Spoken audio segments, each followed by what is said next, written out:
I got the tracker off my trailer into my shop, as you can see. So first step is to figure out why it doesn't run. It turns over, but it doesn't start. I don't hear the fuel pump kicking on at all, so my guess is it's probably the fuel pump that's bad because it's sat for 12 years and yeah, it's all rotted out. But I did manage to get it, the rear end spinning now, so that's a positive. I need to find some front tires for it so it actually can roll decent. So yeah, I guess first steps first is I think I'm gonna pull all the spark plug wires and spark plugs and check compression before I do anything because, well, let's just say the last one I worked on, that other black one, found out it had low compression in cylinder 2. So definitely gonna check that before I start putting any money in this thing. Let's get the spark plugs out and let's check that compression. Whoa. That's not good. Please be good, please be good, please be good, please be good. 120, I mean, I guess that's kind of low on the low side, but it's better than 30. 120, that is good. Now like 110. We'll call it 110, so it's 10 below the other ones.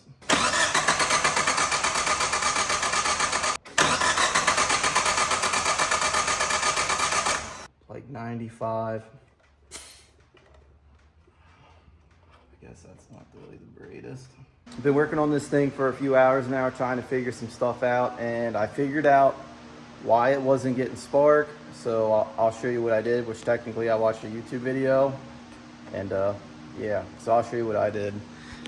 So on the YouTube video, the guy says, I can't remember, if I find the channel, I'll put it in this video.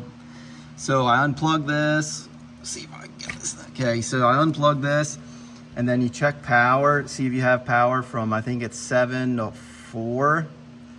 And then you're supposed to have 12 volts, and then you're supposed to check 1 to 2. And if you're supposed to get 12 volts also, well, I wasn't getting 12 volts on 1 to 2. So I was like, that's weird. Which I checked the fuses in the cab, like under the, yeah, by the pedals.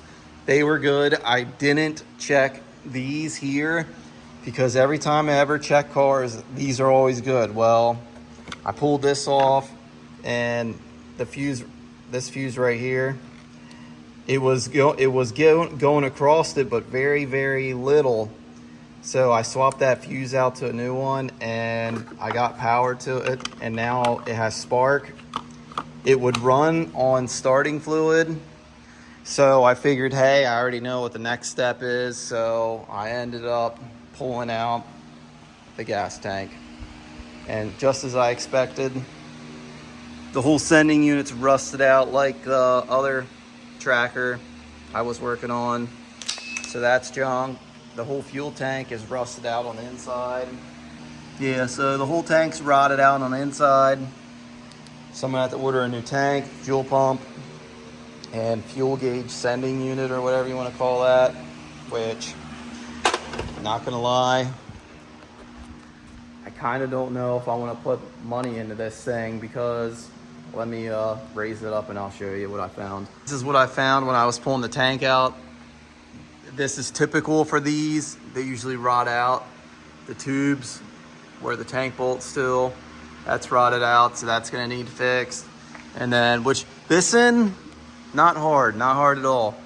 All you gotta do is get the proper tubing, and you could slide the tube through it, and then that would fix it. Or how I pretty much always do stuff, cut this tube out and then put a whole new tube in, and then try to cut these off real clean, so then you can re-weld these on the new tube, because they don't look rusted out too bad on the sides. They look usable. And this one back here is rusted, which is gonna be a little trickier to make because it has 2 bends in it. There, and there. So that one's gonna be a little tougher.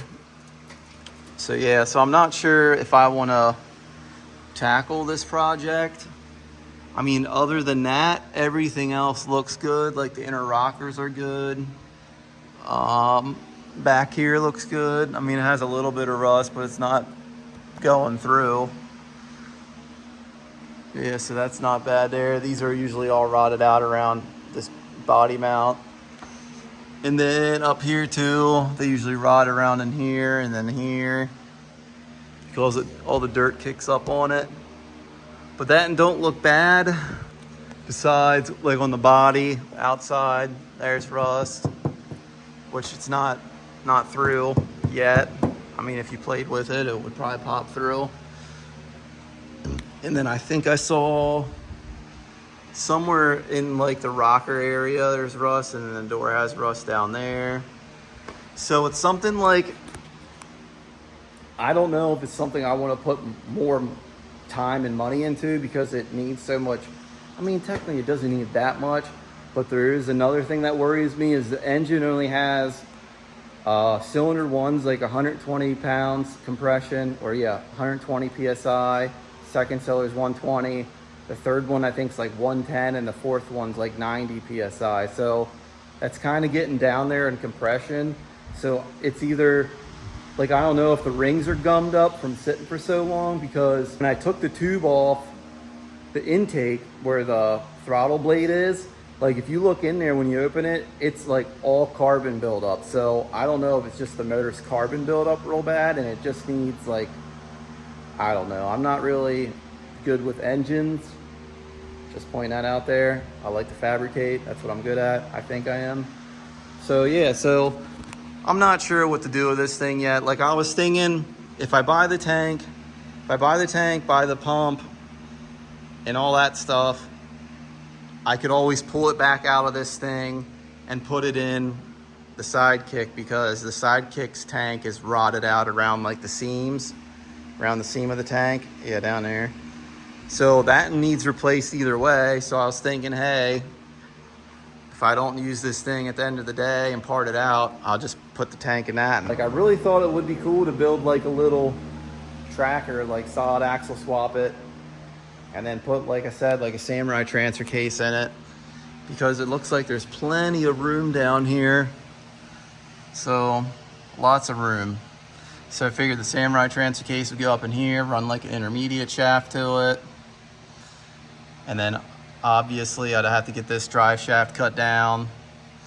And then, actually I'd probably have to use, see if I could figure out how to use a Samurai front drive shaft back here. Hopefully I could figure out the lengths or something.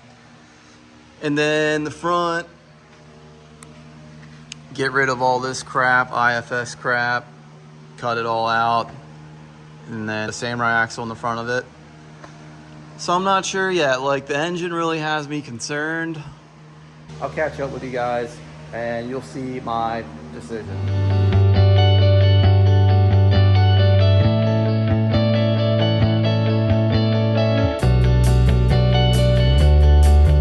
I know you guys are wondering, what is he gonna do with this thing now? He's working on it again. So I haven't decided yet if I want to put the money into buying a tank and a pump and all that stuff, but I have a feeling I'm probably gonna, since I'm already doing this. So, as you saw from the time lapse, you're asking yourself, what is he doing? Well, I've been thinking about this rusted out tube, and then I've also been thinking about this rusted out tube. Well, if you guys been here for a little bit, I have this one, and the same thing's wrong with this one, which technically it's a lot worse. And I've been wanting to fix it. I don't know, I've been doing, as you see, other projects. So like this one's actually pretty bad. As you can see, someone modified this tube conduit or something. Yeah, it's pretty rotted out in there. So the plan is to 3D scan like this whole back frame section, probably from like here backwards. And then once I put this into my Fusion, then I can rebuild like this cross member. I can rebuild these mounts here. Then also I can rebuild this whole rear tube section too. And then I could probably actually rebuild these mounts, because I think the ones on that one are rotted out too. So I could rebuild this whole section. Let's get the scanning. I scanned the whole thing, not like the whole thing, but like what I needed to get all like my the reference points. So right now I am uploading it to making a mesh file. So yeah, that's got to load. And if you're interested or wondering what scanner I use, this is the one I have. It's just a 9-star Shining 3D. It works pretty good. I mean, it's entry level. They're affordable. So yeah, so once this gets loaded, I'll show you what it looks like, which technically I got to go in and make my measurements, points, and all that stuff first. Okay, so here's like the mesh model. Like you see, it has like a lot of open areas that it couldn't scan because obviously the body's sitting on top of the frame. So like here's a little, this is the right side, as you can see, like the tow hook, the back piece, and then if you see like my bolts, I did that so then I could project that into my 3D into Fusion so I could find like the bolt hole points. So yeah, that's what that looks like. Like I scanned the whole floor and like the whole back and all that stuff, but I got rid of all those pieces because it makes it's a lot of points, and that means it's a lot of data, so it kind of slows the computer down. So I had to delete all that stuff. So yeah, so let me get this all figured out, as in the measurements where I want the back side, or what should I say, back, left, and right to be. So let me do that.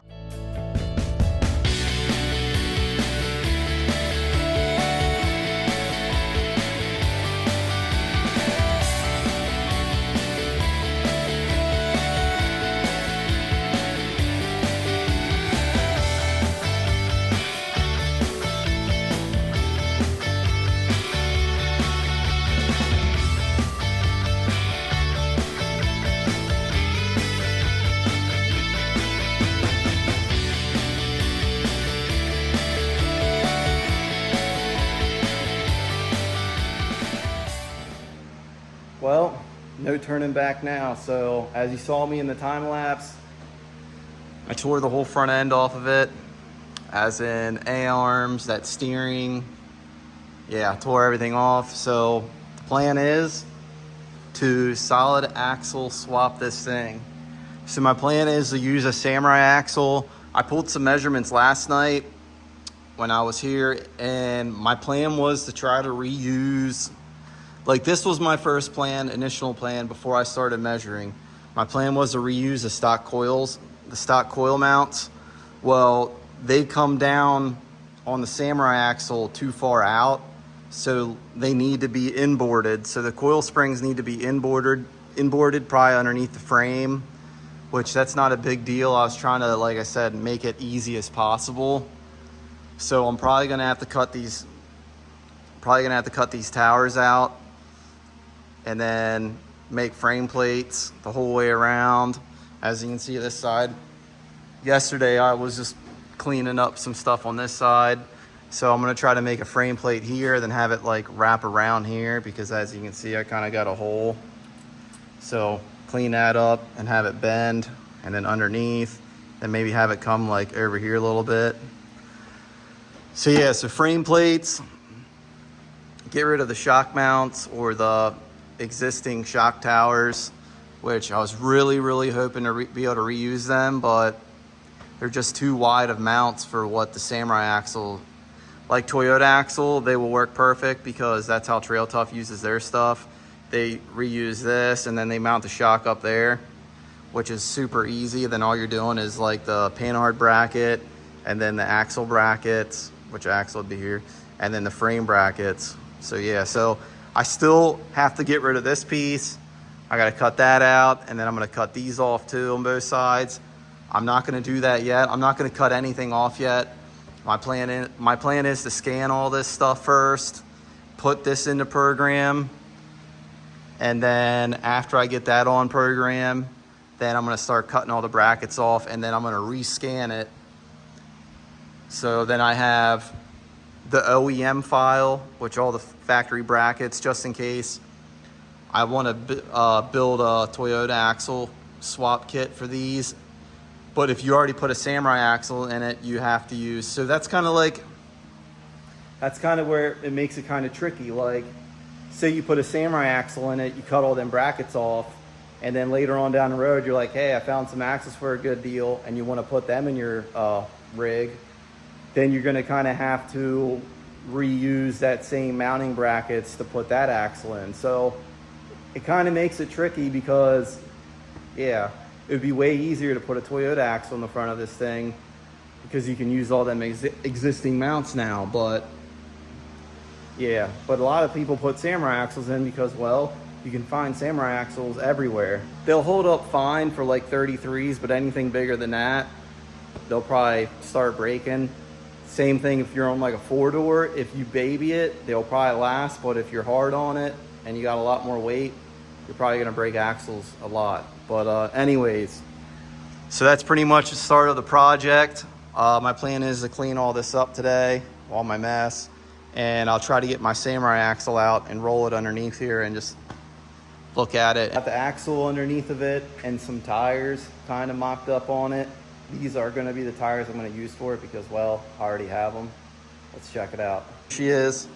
Like I said, the front Samurai axle is a lot narrower. I mean, technically, I don't have the axle centered.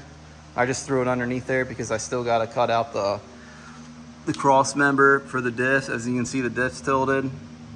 I got to cut that cross member out. Like I said before in the previous clip, I want to scan everything before I cut anything. So yeah, so that's pretty much, like, it'd be nice to be able to get the ride height when it's done. Yeah, you can see how much wider the back sits out. But like I said, the front axle isn't centered underneath the tracker. So yeah.